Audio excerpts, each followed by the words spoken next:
Pour atteindre la 7e planète du système solaire, il nous faut nous éloigner du Soleil de presque 3 milliards de kilomètres. Elle porte le nom du dieu romain du ciel et est tellement énorme que si la Terre était une orange, elle serait un ballon de basket. Découvrons ce monde méconnu qu'est Uranus.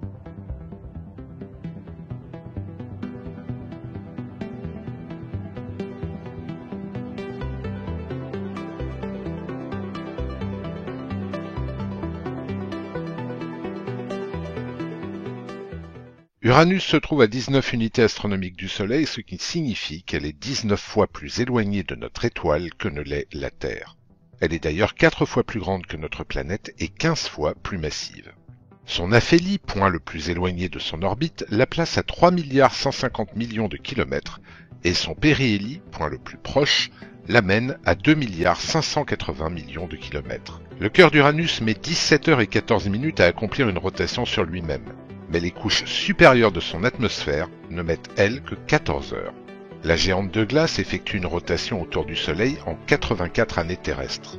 Comme Vénus, Uranus tourne de l'est vers l'ouest, mais surtout, elle est inclinée à 98 degrés.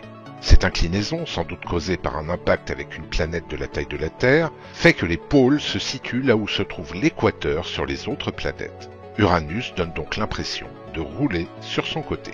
Une des conséquences de cette inclinaison est qu'Uranus connaît des saisons exceptionnelles, chaque pôle étant plongé dans l'obscurité pendant 21 ans, avant d'être éclairé par la lumière du Soleil pendant 21 ans. Tout au long d'une année uranienne, les pôles connaissent donc 42 ans de lumière et 42 ans de ténèbres. Uranus n'a pas de réelle surface solide. Quand on parle de surface pour Uranus, on évoque la couche de l'atmosphère où la pression est la même que celle de la surface de la Terre. La température y oscille entre moins 197 degrés et moins 226 degrés Celsius. Cette géante de glace est composée d'un petit cœur rocheux et d'une masse énorme de matériaux glacés comme l'eau, le méthane et l'ammoniac. Son atmosphère est composée quant à elle principalement d'hydrogène moléculaire, d'atomes d'hélium et d'une petite quantité de méthane. C'est d'ailleurs ce méthane qui lui procure sa couleur d'un bleu si particulier.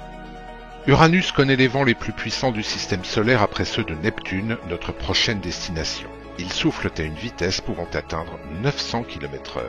Uranus est impropre à la vie, telle que nous la connaissons. On dénombre actuellement 27 lunes autour d'Uranus et 13 anneaux composés par les débris de lunes détruites au cours de la formation de la planète. Contrairement à ceux de Saturne, ils contiennent des particules de matière très sombres, ce qui les rend difficilement observables.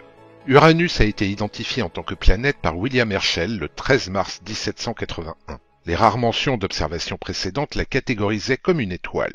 Encore aujourd'hui, c'est un astre que nous connaissons peu.